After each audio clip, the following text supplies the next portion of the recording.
नमस्कार दोस्तों, ज्ञान सरोवर के इस YouTube चैनल में आप सबका बहुत बहुत स्वागत है।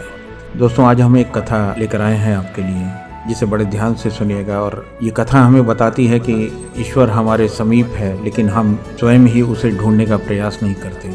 आइए शुरू करते हैं। बहुत पुरानी बात है। एक मूर्तिकार एक रास्ते से गुजरा और उसने संगमरमर के पत्थर की दुकान के पास एक बड़ा अनगढ़ संगमरमर का पत्थर राह के किनारे पड़ा हुआ देखा।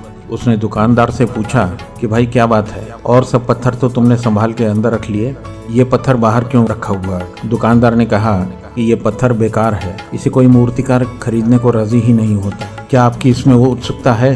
मूर्तिकार ने कहा कि हाँ, मेरी इसमें उत्सुकता है। दुकानदार ने कहा तो फिर आप ये पत्थर मुफ्त में ले जाएं। यहाँ ये पत्थर 10 वर्षों से पड़ा हुआ है, कोई खरीदार ही नहीं मिलता।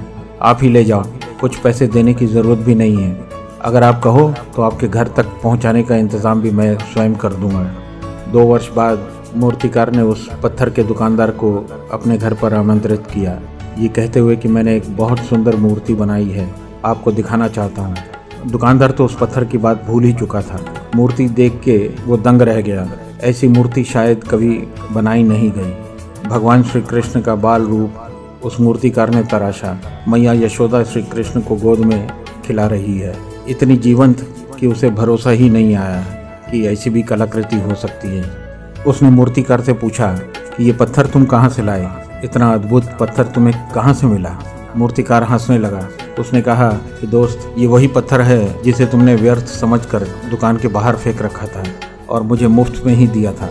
इतना ही नहीं, मेरे घर तक पहुंचा दिया था। उसने कहा, क्या ये वही पत्थर है? उस दुकानदार को भरोसा ही नहीं आया। उसने मूर्तिकार से कहा कि तुम मजाक तो नहीं कर रहे? उसको तो कोई लेने को भी तैयार नहीं था। तुमने उस पत्थर को इतना लावण्य बना दिया है, तुम्हें पता कैसे चला कि ये पत्थर एक सुंदर प्रतिमा के रूप में बदल सकती है?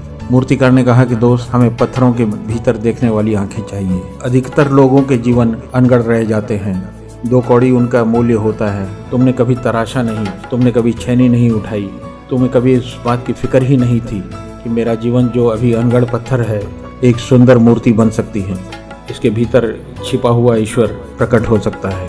वस्तुतः मूर्तिकार के जो शब्द थे वो ये थे कि मैंने कुछ नहीं किया। मैं जब रास्ते से निकल रहा था, इस पत्थर के भीतर पड़े हुए भगवान ने मुझे पुकारा कि हे मूर्तिकार, मुझे मुक्त करो।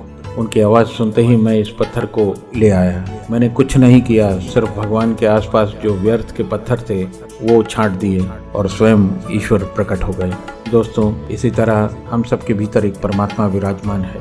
थोड़े से पत्थर हमें छांटने पड़ेंगे, थोड़ी छेनी उठानी पड़ेगी, और उस छेनी का नाम ही भक्ति है। इस भक्ति रूपी छेनी से यदि हम उस परमात्मा के आसपास की धूल और बेकार पत्थर छांट देंगे तो ईश्वर स्वयं प्रकट हो जाएंगे।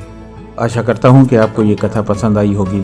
कृपया हमारे इस चैनल को लाइक, सब्सक्राइब और शेयर ज़रूर कीजिएगा, और कमेंट्स बॉक्स में जाकर अपनी राय व्यक्त करना न भूलिएगा। धन्यवाद। जय श्री श्याम।